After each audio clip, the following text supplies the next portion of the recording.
I've been spending a lot of time on the internet recently looking for single moms in my area. I haven't had much luck, unfortunately. So after striking out there, I started searching for the best games on 3DS eShop. Why? Because I like my women like I like my video game systems. Old and ignored by most of society. Every now and again, I'd come across a title like Demon King Box, which received an 8 from some places and a 3 from others.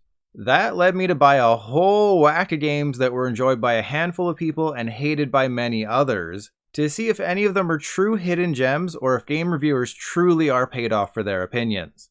Let's kick things off with Gurumin 3D, A Monstrous Adventure.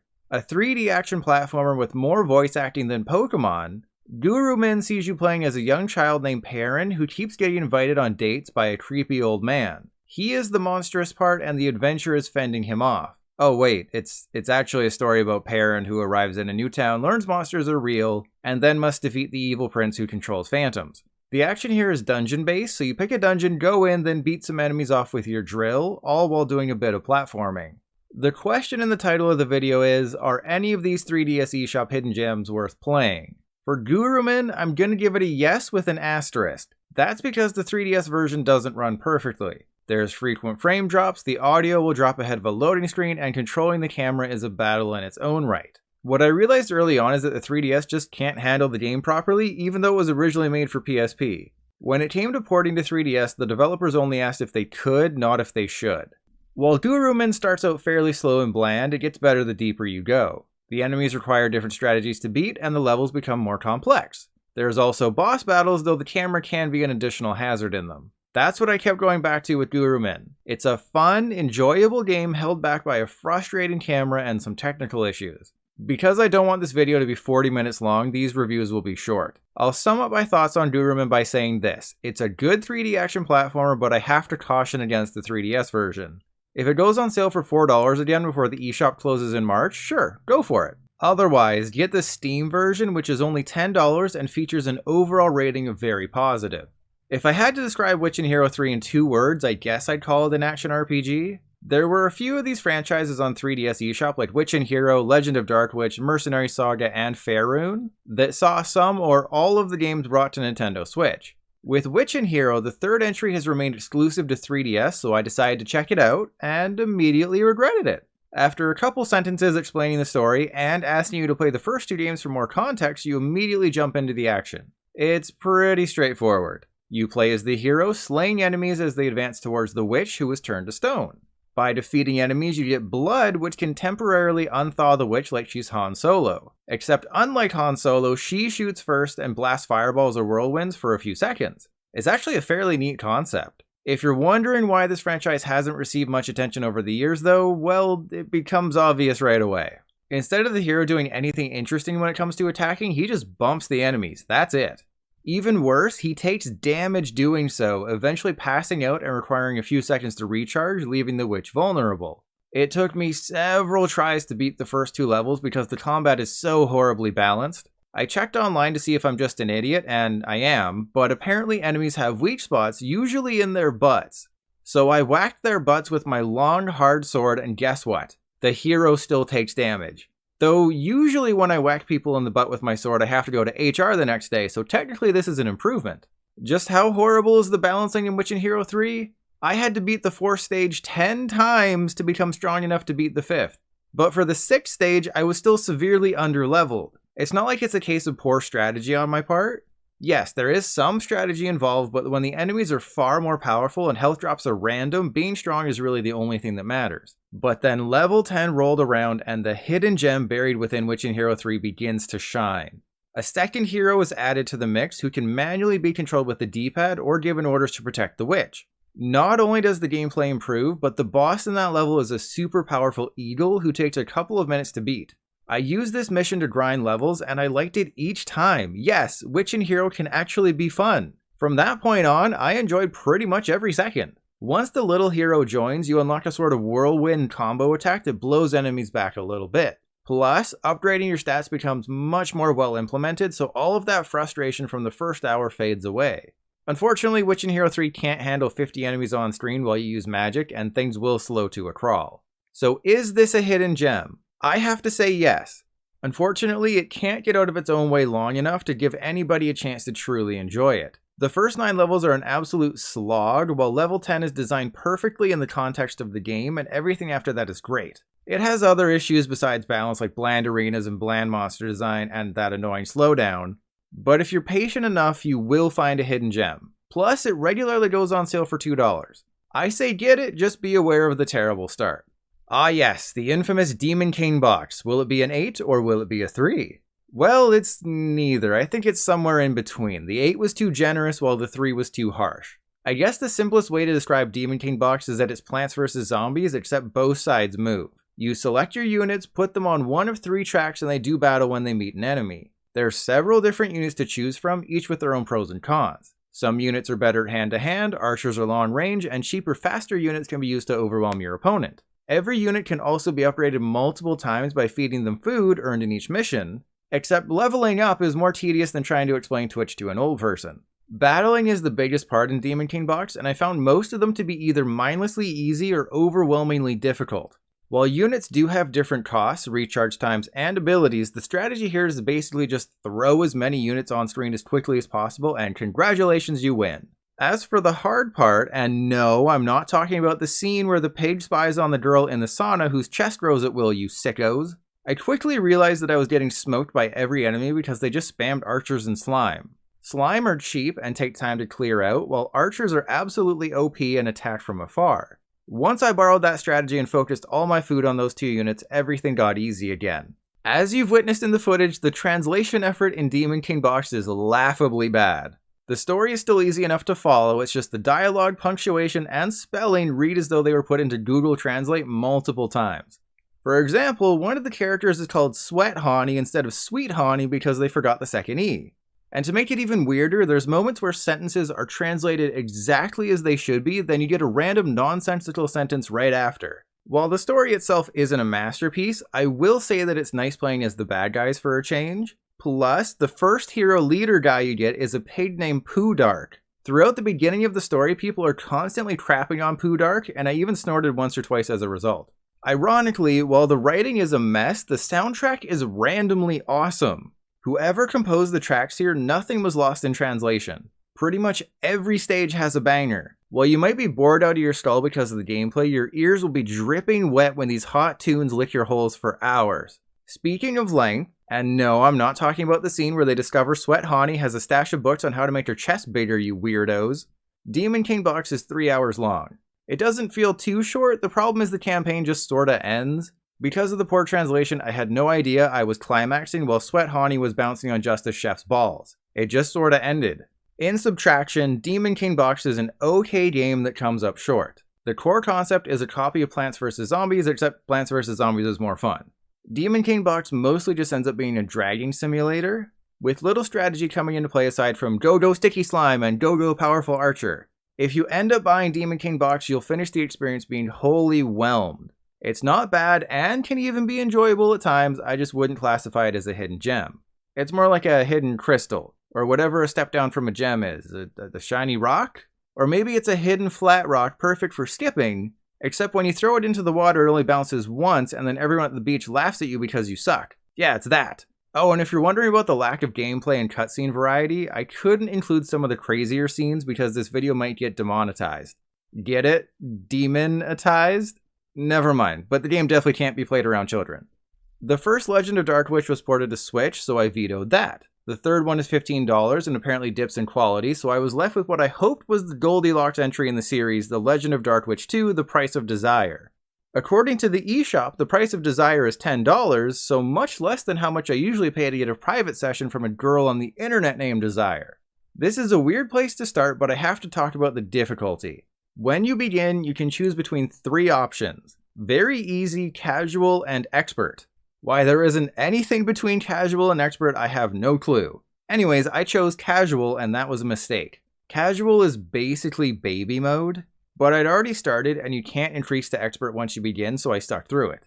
As you can tell, Dark Witch is a 2D action platformer inspired by Mega Man. You pick an enemy, go through their stage, fight the boss, and 3 minutes later you've won. Playing on casual, there's no challenge. I had to go out of my way to take damage to see what would happen, and boss fights took maybe 10 to 20 seconds. Because I breezed through everything, a lot of the systems in Dark Witch meant nothing to me. After beating a boss, you gain their attack, but I never used them and just stuck with the original common attack because it's so overly powerful. Enemies also drop butterflies, which are apparently good sources of protein and can be used to upgrade your health and attacks. On casual though, everything was useless. The only time I truly felt challenged was the final boss because I never bothered to upgrade myself. Once I did, it was simple. Beating the game took just 1 hour, so I decided to venture into Expert and see if anything improved. Well, the game itself obviously doesn't change. The platforming's still average and the level design's still average. But now those regular enemies take an extra shot or two, finally revealing their uniqueness. I had to dodge and jump out of the way of projectiles, whereas on casual I just held right and Y and that did the trick. Better yet, bosses take 3 or 4 times as long. It is cheap that they have brief invincibility after you hit them, but instead of just standing still and holding Y to win, I had to learn their strategies. It took until my second playthrough to finally enjoy Dark Witch 2, but that doesn't mean it's not without issues. While the bosses are more difficult, some of them just spam the same 2 boring attacks until they reach 25% health, then they unleash a slightly more powerful attack. And once you figure out which of your skills a boss is weak against, even on Expert you can clear some of them without taking a single point of damage. As for the rest of the game, the platforming is questionable at times. Because the camera is zoomed in, you can't tell if that gap is meant to be fallen into or if it's a hole with no bottom. And aside from a couple of spring jumps or disappearing boards, there's not much in the way of interestingness.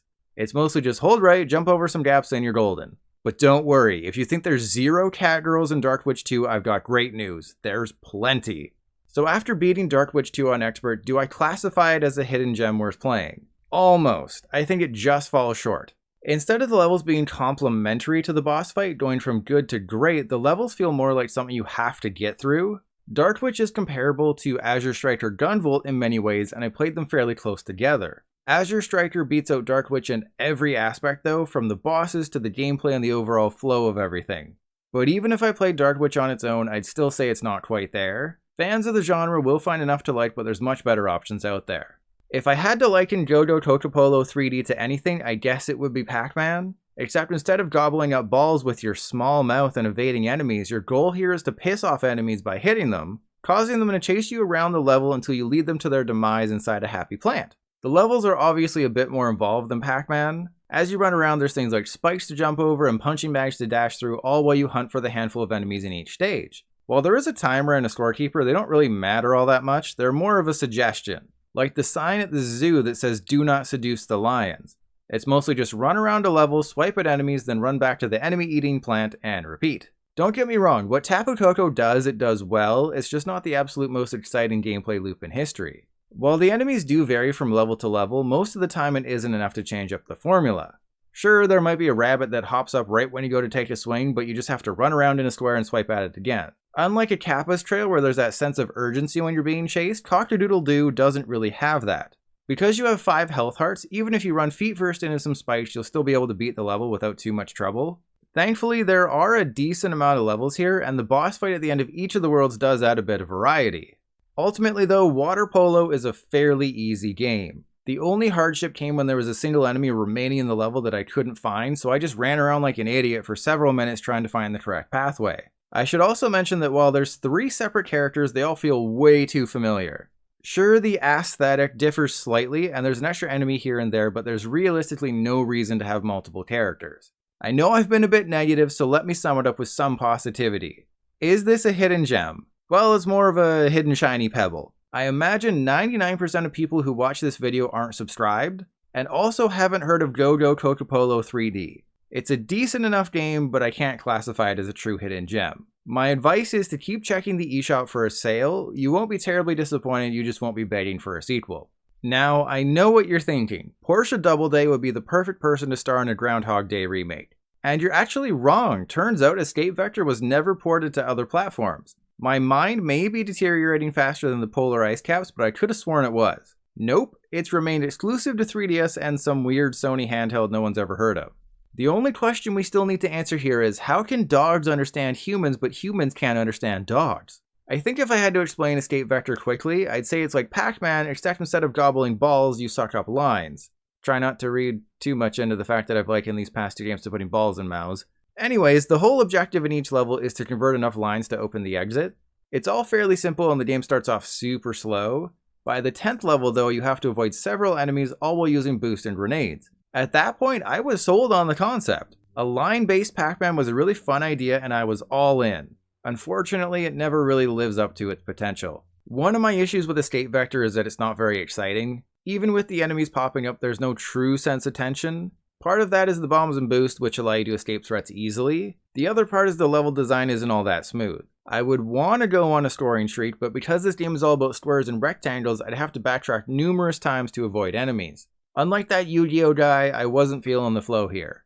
Another is the camera angle. It's zoomed in to begin with, so you have to hold R to zoom out. Even while doing that, you never really see everything you want to. Had the camera been able to switch between locked views, that might have been better. As it is, I found myself choosing between two options, neither of which showed me everything I wanted. There's a ton of levels in Escape Vektor, and you do earn experience to improve your boost and bombs. So if you enjoy the concept, there's a nice chunk of content here. While it does what it's supposed to, I just didn't find that Escape Vektor had the it factor. On DSiWare, there's a game called Dodego Robo. It tried to emulate the Mario vs. Donkey Kong experience, but just couldn't put it together and I left it out of all my best of DSiWare videos.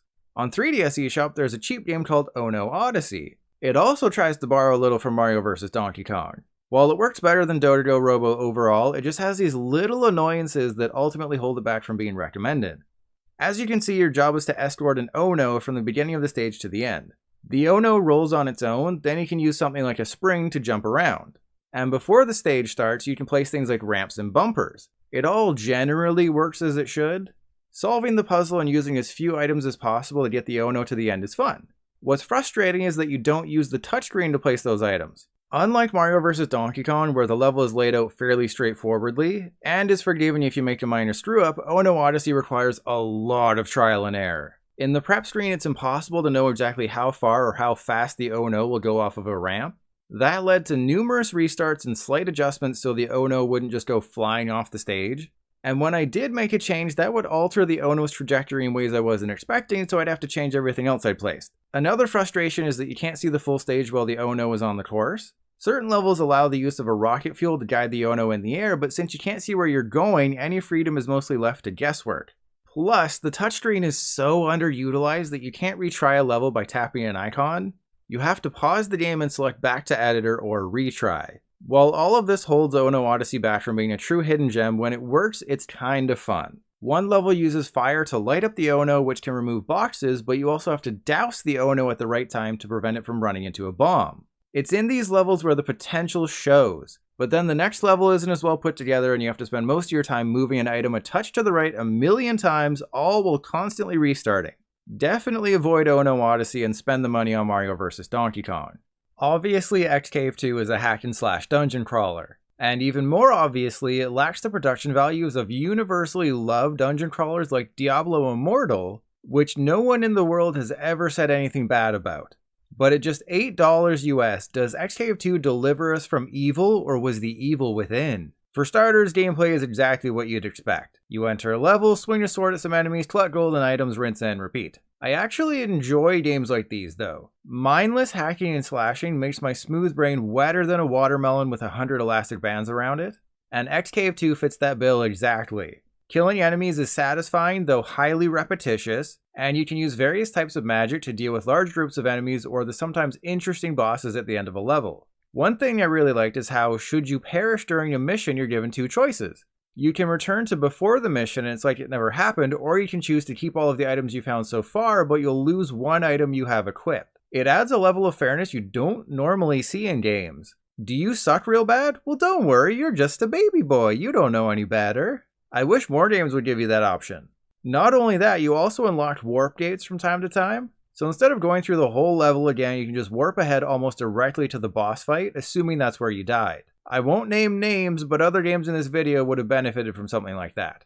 To balance out this rare praise I'm giving a video game, I found the D-pad usage disappointing. Instead of using the D-pad to move around your inventory and see what each item does, it just re-shows you hints. It's useless. Instead, you have to get out your stylus and tap the item to know what it does. A simple quality of life improvement would have just been allowing the D-pad to scroll through the inventory. There's other issues as well. Magic only has a limited number of uses. So after using a Thunderbolt 8 times, it disappears and you have to equip another magic item in its place by sliding it from the inventory to the equip slot. It would have been so much easier if they just mapped things to the D-pad, but they decided that fumbling around with the touchscreen in the heat of battle is apparently more fun. I looked back at some of the reviews for Excave 2 and the series as a whole, and they're all over the place. Somebody even gave this a 1 out of 10, while another gave it a 7 out of 10.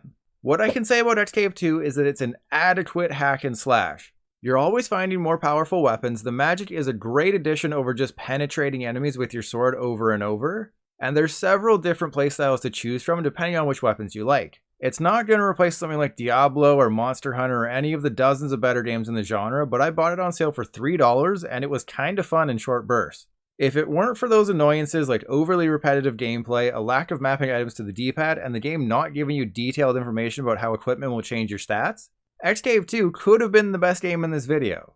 Ultimately though, I think the best way to summarize Excave 2 is that it's fine, just nothing special. It does nothing to separate itself from the rest of the crowd. But if you can get it on sale for cheap, you'll find a perfectly serviceable whack and spank game that only takes a couple of hours to beat.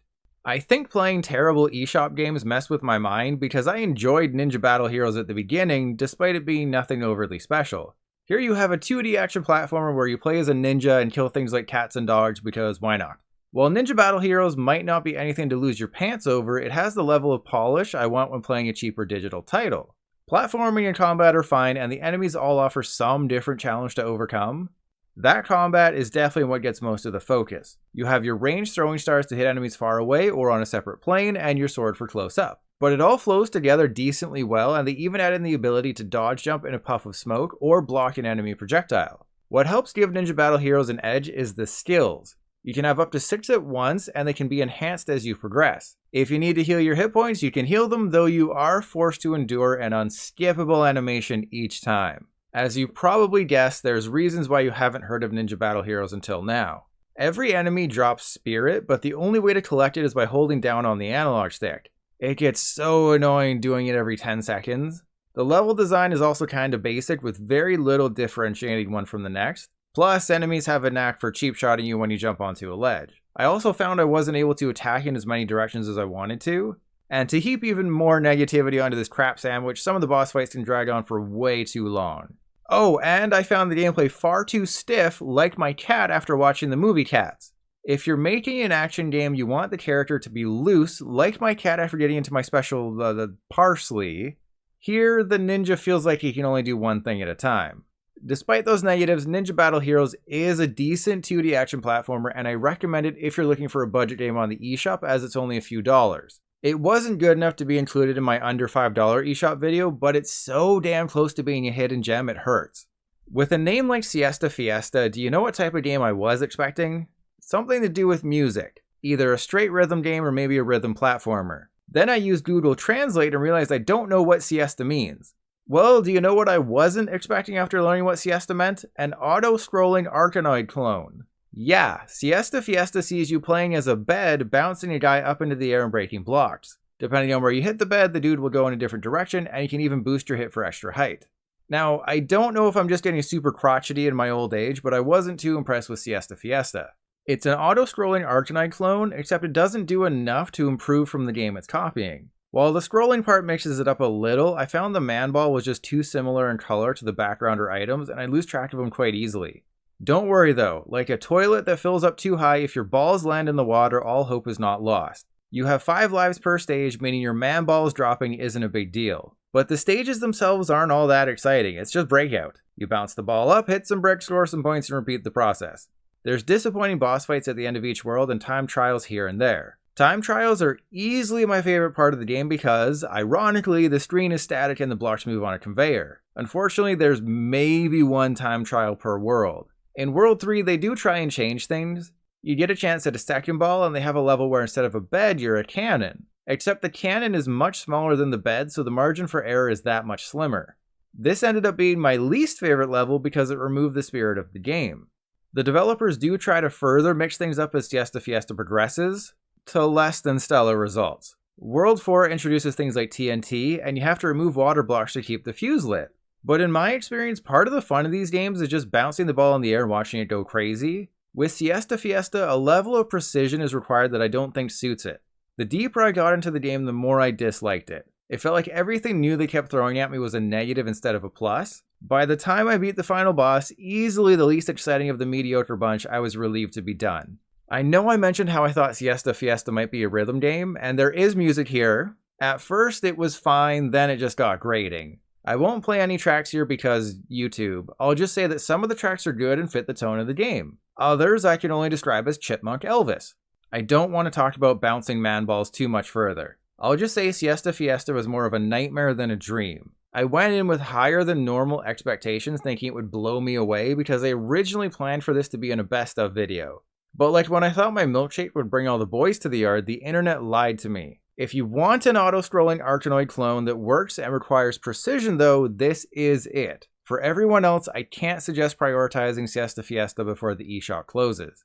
With Undead Storm Nightmare, I was hoping it'd be a Sharknado situation where a bunch of zombies in a hurricane, or a zomburricane, attack a town and you have to defend it. Instead, it's a twin-stick shooter on a system with only one stick. So that means you use the L and R buttons to turn, which aren't as precise as you want them to be. One touch I really enjoyed though is being able to do a quick 180 by pressing L and R at the same time. I never played the original Undead Storm on DSiWare, but apparently it was popular, and I can kinda see why. You travel through a small stage, killing zombies along the way with the ultimate goal being to reach the goal. Instead of it being a score attack game, you're trying to collect as many materials and coins as possible. Coins are then used to buy new weapons and unlock new stages, but it's super annoying that progression is tied to money. You basically have to choose between unlocking a new mission or buying a new weapon. This is especially egregious in the second wave of missions, which cost 100,000 coins each.